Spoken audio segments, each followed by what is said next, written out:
Hello everyone, my name is John, and last time I released a video like this, I unleashed Garrote Rogue onto the meta, that then plagued you for several months. You're welcome, by the way. Today, I have a deck that I think is another meta breaker, and it's been one of my favorite decks to play since the patch came out. After I secured my top 10 finish on the European server this month, I decided to post-patch start playing on my NA account, where I was bronze 10, and in record time, I climbed all the way from bronze to legend top 200 with a win rate of 77%, with no other deck than my own take on Burn Shaman. In this video, I'll go over everything from general strategy, Mulligan, card choices, matchups, and also answer questions that people asked me on Twitter. After you finished watching this video, I hope that you will also be able to achieve similarly good results as I did when playing this deck. Before I get into the video though, a quick reminder that if you want to support my channel and be further notified of when I upload content,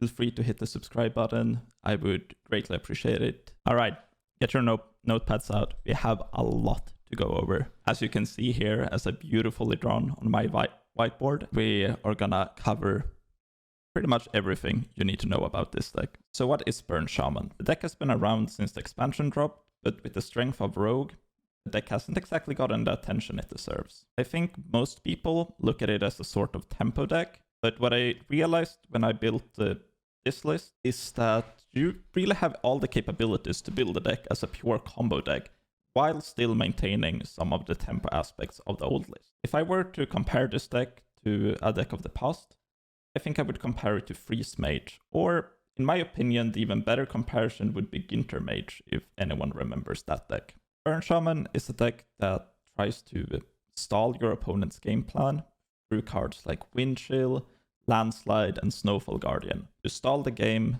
to a point where you can build up enough burn in your hand to eventually kill your opponent with direct damage. If you plan your resources well, you can easily deal above 30 damage to your opponent just from burn damage from your hand.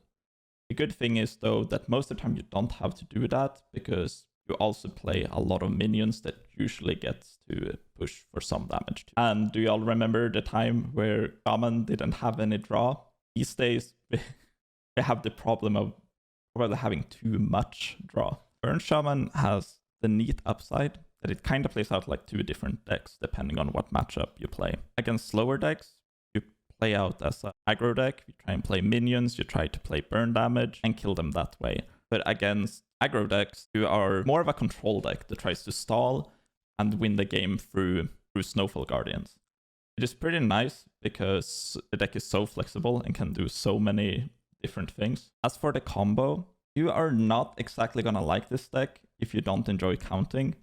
And even though I played over 120 games of this deck, I still have to count and miscount every now and then. There aren't exactly any clear damage combos that you can just say, oh, this, and this is this much damage, but most of the time you have to count the damage on the fly. What does the combo exist of?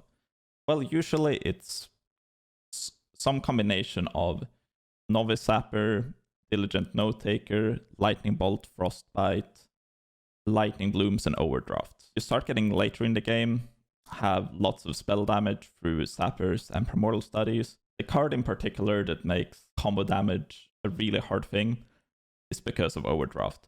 I'll go into more of how Overdraft works, how you count better with it later on in the video, but basically these are the cards that you are gonna kill your opponent with if you're not attacking them with a giant Snowfall Guardian. On a side note here, while I talk about the combo, one of the things I commonly see people do is to use their Lightning Bolts.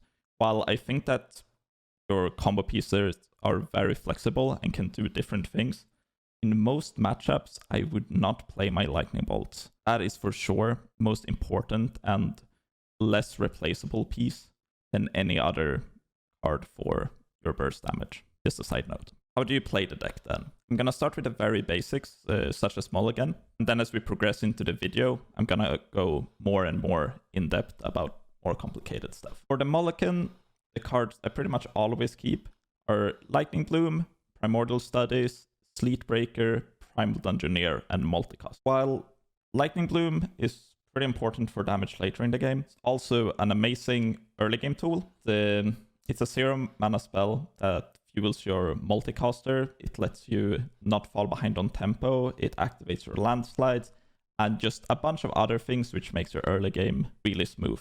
I wouldn't keep 2 copies, but I think the first copy is always a good keep in the deck. Primordial Studies might not be an obvious one, but I like keeping it because it's the only arcane spell in the deck, which is huge for multicaster. It has some value in itself because you can get cards like Blood Mage Talnos that draws a card, Guild Trader that you can trade away. Also, one of my favorite plays in the deck is to go Primordial Studies into Lady Vash on 2. If you play Lady Vash, then later in the game, you actually can get a lot of combo damage through the Vash Prime. Fleetbreaker really doesn't need much explanation. It's the best thing you can do on turn 2. It replaces itself with Windchill and is just a great card overall. Primal Dungeoneer and Multicaster are keeps because the most important part is that you get your card draw rolling. If you play a Dungeoneer for 2 cards or a Multicaster for 2 or more, it's pretty easy to just get a card draw chain going because you also play cards like Brilliant Macaw and a ton of Windchills. Some matchup-specific cards that I'd keep would be against aggro. Cards like Landslide get a lot better. While in the aggro matchups, your game plan most of the time revolves around Snowfall Guardian, I wouldn't recommend keeping it because it's so easy to find one and you don't really need to keep 6 mana cards in your opener. Against control or against decks where it's important that you pressure them early, Weapon Rogue that doesn't play too much early removal, I think that Serpentine Portal, for example, is a great keep. More emphasis on keeping card draw, such as Dungeoneer, Multicaster, even multiple copies of them. While talking about mulligans, it also seems like a good time to talk about cards that I haven't included in the deck. The most common question I get is, why do you not play Imprisoned Phoenix? And the answer is pretty simple, because you really don't need it. The deck can, with good resource management, pretty easily deal enough damage in any given matchup without the Phoenix. At the end of the day, Phoenix is a card that requires a lot of setup and it is pretty slow. On top of that, it's an elemental, which makes your Primal Dungeoneer less efficient. As the deck is built now, Primal Dungeoneer, if you draw a nature spell, draws only Sleetbreaker or Snowfall Guardian. The third point against Phoenix is that you got Primordial Studies. And a lot of the time you can plan your Primordial Studies to get the specific cards that you need for additional damage. For example, if my opponent has a lot of life, you can pick Guild Trader, and you can also copy Primordial Studies with Note Taker, which is a absolutely fine play. All these facts combined just makes it so that Imprisoned Phoenix is not necessary. Another card is pretty popular, and for good reason, is Wildpaw Cavern. The card boosts one of the absolute highest mulligan win rates in the deck, so it felt a little bit weird to cut it based on stats. But after playing the deck more, I realized that while Wildpaw Cavern is an amazing card in the mulligan and is great if you have it early, it gets pretty shaky when you draw it late in the game, and it also makes your Primal Dungeoneer less efficient. If you can play the deck like a combo deck that deals 30 from hand, really not necessary that you also try and go for board. So instead of Wildpaw Cavern, I include cards like Novice Sapper and Landslide. These cards are great board control tools while progressing your combo game plan at pretty much any stage of the game instead of having a card that is only good in the early game. Somewhere on the screen here, I'll put my stats for various matchups, but let's talk a little bit more about them specifically.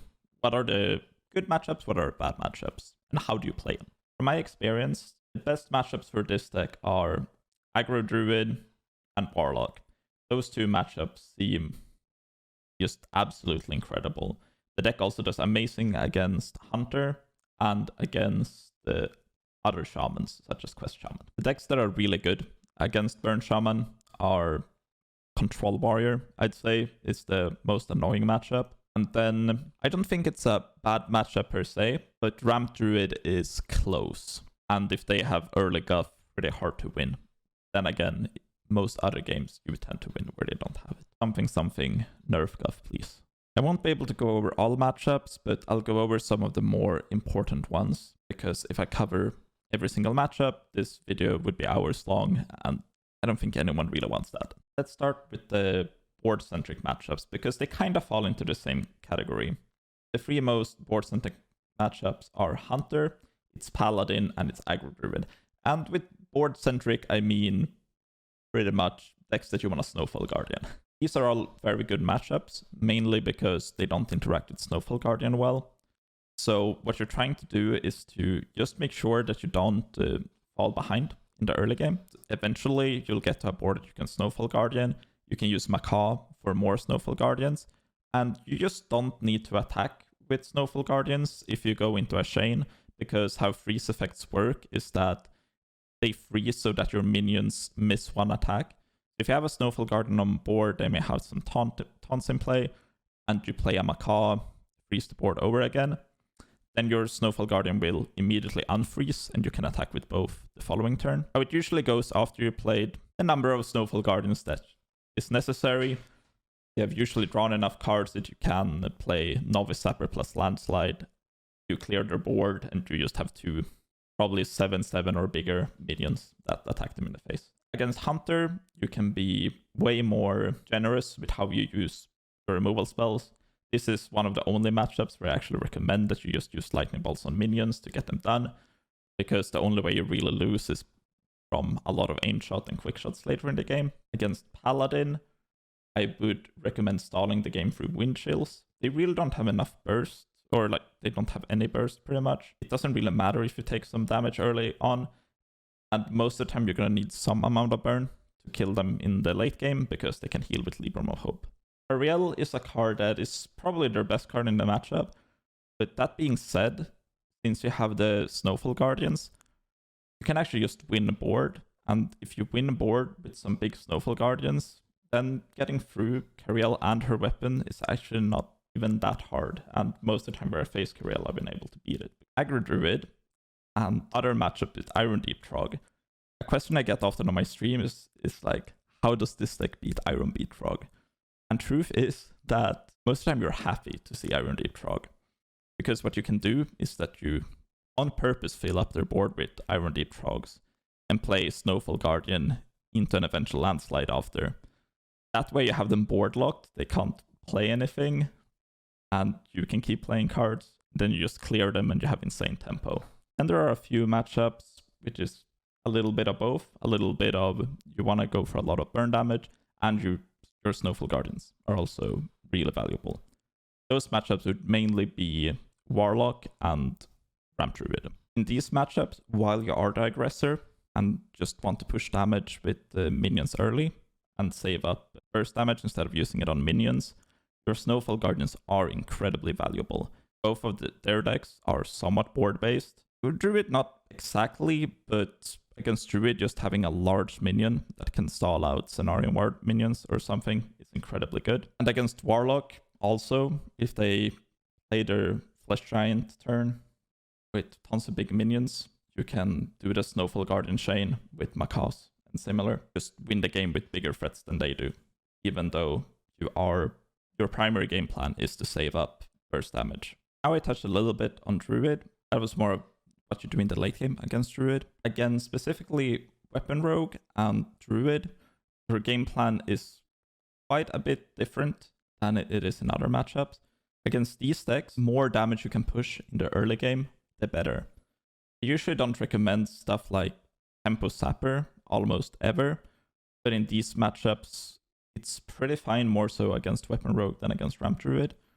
Also plays like Coin Sleet Breaker, which isn't very common. Keeping Serpent Shrine Portal just to put things in play is just a very valid strategy against these two matchups in particular, because they don't have great sweepers, and it just puts them in a weird spot. One of the questions I get often is, how do you beat the Solar Eclipse plus Cenarion Ward? They gain so much armor, I don't have that much burn. You make up for that by pushing damage with Snowfall Guardian and your minions in the early game while they have to ramp. So basically that is what you're trying to do in those matchups. The next section is a section that was recommended to me on Twitter by Queen's Hearthstone, which I think is really interesting, which is, how do you beat this deck then? I've already talked a little bit what the bad matchups are. Weapon Rogue and Control Warrior, namely, I think are the two worst ones in my opinion. What these two decks have in common is that they are decks that don't really allow the stall of Burn Shaman to be very good. Wind Chills and Snowfall Guardian are like some of the key tools for the deck to function, and those decks kind of shut those cards off, or at least for them to be efficient. Only that is not enough though, but you also need to have some sort of endgame or to get way above 30 life. But even the warrior plays things like Galvanar plus Faceless combo. If you aren't playing some of these decks, I think that depending on the deck you're playing, say if you're playing aggro into it, one of the things you can think of is to maybe trade off minions if you have a lot of burst damage in hand, so that they can't race you with Snowfall Guardians. Also be a little bit careful about playing Iron Deep Trog in the later stages of the game, because that will easily get punished. Sadly, the general strategies that beat this deck, decks that have a lot of burst damage themselves from hand and don't allow the freeze cards to be super efficient. Now for some things that might be a little bit next level, I think it would be nice to include it in the video anyway. If you're starting with the deck, you don't need to think of these things as much, I'd say, but it can be helpful. One thing that I didn't realize until I played probably 50 plus games of this deck is that when you play this deck, you are gonna run into issues with hand size, which might sound crazy when you remember the days when Shaman didn't have pretty much any card draw, but hand size is a very real issue. Two things. One is that it's completely okay to take overdraws. Since your combo pieces are pretty flexible, you can often afford to lose something like a Frostbite or spell damage or a Serpentine Portal. All of these things are fine. The one card that I am careful about not overdrawing and that I don't really want to overdraw if I can avoid it is Lightning Bolt. That's pretty much the only important card. But if I have both bolts in hand, then I can play multicaster and take an overdraw or two. It doesn't really matter. Even more on this one, these issues are mostly going to be prevalent when you play against slower decks. And if you play against slower decks where Snowfall Guardian is not a relevant card, a play that is very often correct, Primal Dungeoneer with 10 cards in hand. Sometimes you don't draw a nature spell, and well, then it's fine. But the times you draw a nature spell, actually most of the time happy to overdraw Snowfall Guardian or Sleetbreaker, because those two would just take up hand space later anyway. So if those cards aren't particularly good in the matchup, then feel free to try and overdraw them with Primal Dungeoneer. Second thing is, how do we efficiently do math? Which, if you've been watching my stream, I thought have been my strong point at all times. But after playing 120 games, I do have some shortcuts on how I count damage with this deck, even though it's still complicated and I still get it wrong every now and then. The first thing I usually do on my combo turns is to count how much mana I got available. That means not only the amount of mana crystals I have, but also counting in things like Lightning Bloom. So if I have 9 mana and Lightning Bloom, then I just count it as I have 11. Second thing, look how much spell power I got available. And this is gonna take some time if you have a lot of spell power cards and a lot of burn, just like how to maximize the damage, but most of the time the spell power cards are the most important. So count out how much spell damage you have, and then you just take the amount of burn spells that you can fit into the turn, the amount of lightning bolts, frostbites, serpentines, things like that. And with one spell power, they're 4 each, with the 2, they're 5 each, etc, etc. And then you just multiply those up, and then, so if I play 2 sappers, a note taker, 2 lightning bolts, and a frostbite, that is 4 times 5 damage, which equals to 20 damage. That part is usually not that hard. When it gets tricky is that when you count in the overdraft on this. And I'll delve a little bit deeper on how to count overdraft in a bit. I usually end the calculation with counting the amount of overloaded mana crystals, and then I add that upon the number from the burn spells. It's a lot of things to keep in your head though, so you're probably gonna need some practice. On to overdraft, because I get a lot of questions and it seems to be a lot of confusion about this card and how it works. So overdraft is quite the card. Overdraft deals a base damage of 0, and then it improves by 1 for each spell damage. In a scenario where you have 0 overloaded mana crystals, but you have a Novice Sapper in play, and you play an overdraft, it deals 1 damage. If you have 2 overloaded mana crystals, Novice Sapper, and play overdraft, it's gonna deal 4 damage. Overdraft unlocks the mana crystals that you overloaded on both the previous turn and on your current turn. And it adds both of them up. And if you overloaded mana on the previous turn and you play Overdraft the next turn, you gain the mana back that you overloaded. So if you played the Lightning Blue on the previous turn and then you Overdraft on your current turn, you're gonna deal the damage and gain a mana back. Or well, 1 mana for the Overdraft, and then you gain 2 mana back. Overdraft does, however, not give you mana back for mana crystals that you overloaded on your current turn. It will deal damage for them, but you're not getting the mana back. So to summarize, Overdraft deals spell damage, plus the overloaded mana crystal on your previous turn, plus the overloaded mana crystal on your current turn. To round up the counting you do on your combo turn, you need to also calculate exactly how much that you overloaded and add the spell power on top of that too. And yeah, it becomes a lot. Practice makes perfect. Next up, I'll answer some questions that I got through Twitter. I asked my Twitter followers to pretty much hit me with any questions they got about the deck, and I'll bring up some that I haven't covered so far in the video. Minaku25 asks, is Sapper on turn 1 okay? And if so, when? The answer to this is kind of short and straightforward, which is it's really not great, like almost at all. The only spot where I turn 1 Sapper is if I could contest something really valuable. Maybe your hand does not have Snowfall Guardian and I play an Iron Deep Trog that would otherwise be annoying for you. Then I could see the turn 1 Sapper. Past that, even in the matchups like Druid, for example, I'm not confident that you should turn 1 Sapper, even though the game plan is to put stuff in play. It's a tricky one, but to play it safe, I would say that don't go for it unless it contests a 1-drop really well. Harry asks, when do you trade Overdraft, and when do you keep the wind chills, as in like not tempo them just for card draw? A great question. Overdraft usually, if I don't trade them much, you can trade them on turn 1. Even on turn 1, if I have a Lightning Bloom, I probably don't trade it. But if I need things to start going, then trading Overdraft is good.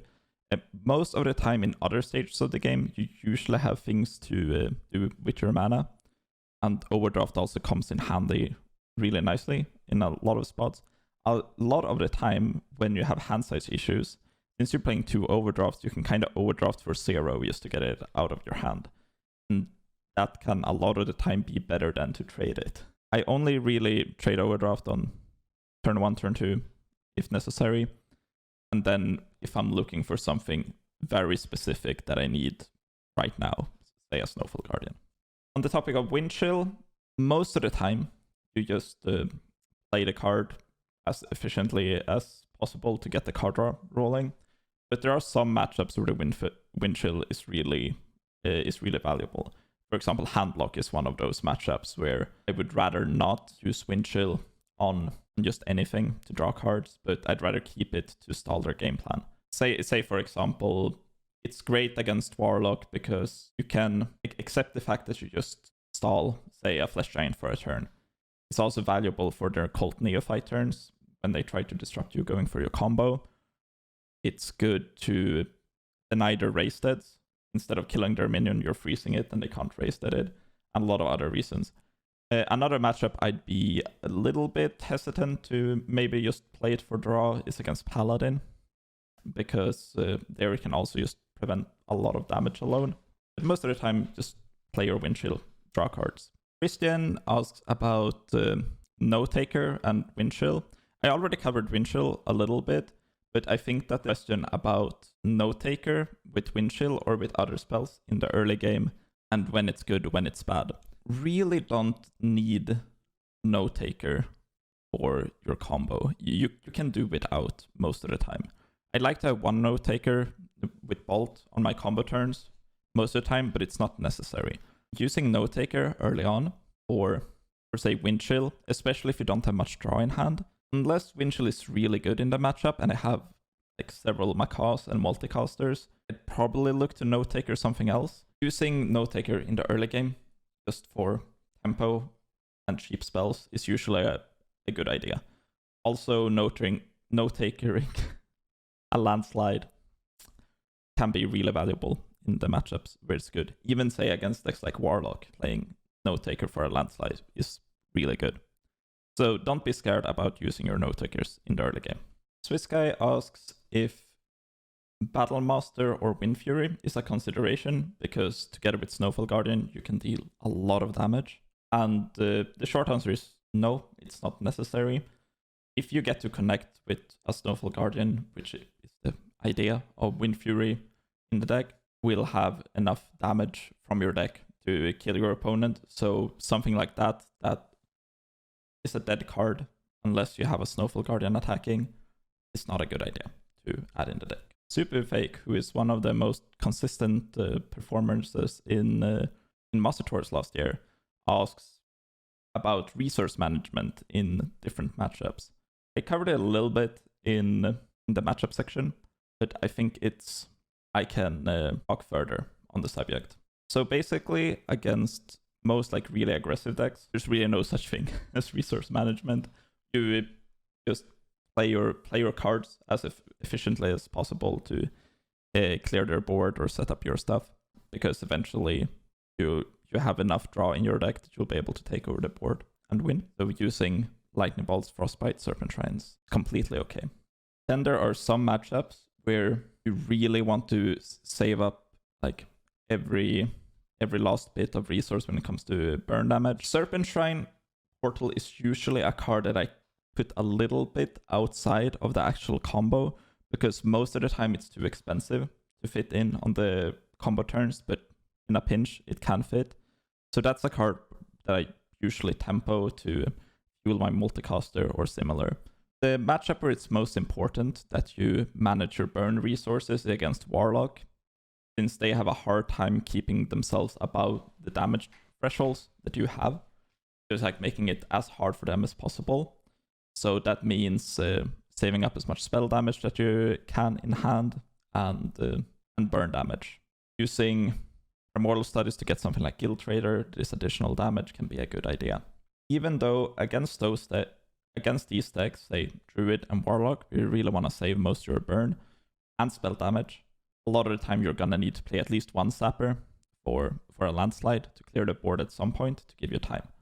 But since you have 2 Studies, 2 Note-Takers, 2 Sappers, that is usually not that big of a deal, although it slows you down a little bit. Some other resource management is that save as much burn as you can against the decks that can heal up to 30 again.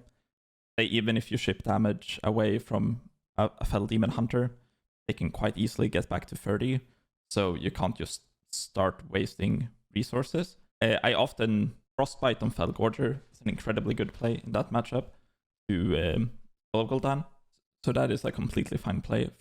Frostbite and Serpent Shrine Portal are most of the time expendable because you got 2 copies of them. Really don't need that many, or you can't really fit in infinite amount of burn spells on your combo turn.